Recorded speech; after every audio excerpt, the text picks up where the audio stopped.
السلام عليكم الاخوان، معكم كريم بعبدي. اليوم جبت لكم واحد البقعه فيلا بالقرب من الشارع الكبير، اللهم بارك، بالقرب في واحد الموقع اللي مخير بزاف، حدا مصحه ديال ابن زهر. هي جات في هاد الجهه اللي هنايا. البقعه الاخوان المساحه ديالها 302 متر بواحد الثمن اللي زوين بزاف، ثمن 3000 درهم للمتر. مرحبا بكم، خليكم مع الفيديو باش نعطيكم تفاصيل اكثر. فوالا الاخوان، الشارع الكبير كيف ما قلنا هو هذا، الدخله ديال المدينه مرجان تماك، لوتيسمون بيركور، المصحه ديال ابن زهر ها هي تما، والبقعه كاينه في هذا لوتيسمون. الدخله هنايا كنمشيو نيشان. فوالا الاخوان، كنمشيو نيشان نيشان نيشان حتى كنوصلوا لهاد الدوره اللي هنايا.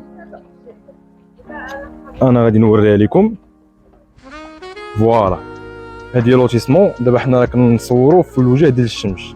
البقعه كاينه حدا هذيك الفيلا، راني غادي نصورها لكم. فوالا، وهذه هي التجزئه.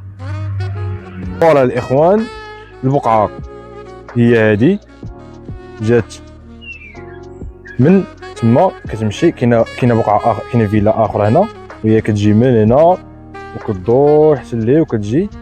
كاين واحد الباساج بيطون صغيور، عاد كاينه بقعه اخرى.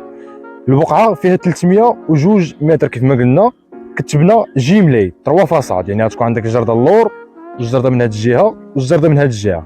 فوالا هذه البلاصه اللي جات فيها، صراحه بلاصه نقيه بزاف، ترونكيل. هذاك هو الشارع اللي دخلنا منه. فوالا حدا هاد الفيلا هادي اللي هنايا غتكون حدايا، هي جات جيمله هاد الفيلا زوينه تبارك الله. الموقع الاخوان موقع جد ممتاز، يعني جا في الوسط ديال المدينه، وكل شيء قريب لك هنايا. اي حاجه هنا قريبه لك. فوالا تبارك الله، الدنيا نقيه بزاف، اللهم بارك. كيف ما كتشوفوا البقعه بقات هي هذه جيملي حدا هاد الفيلا، اللهم بارك.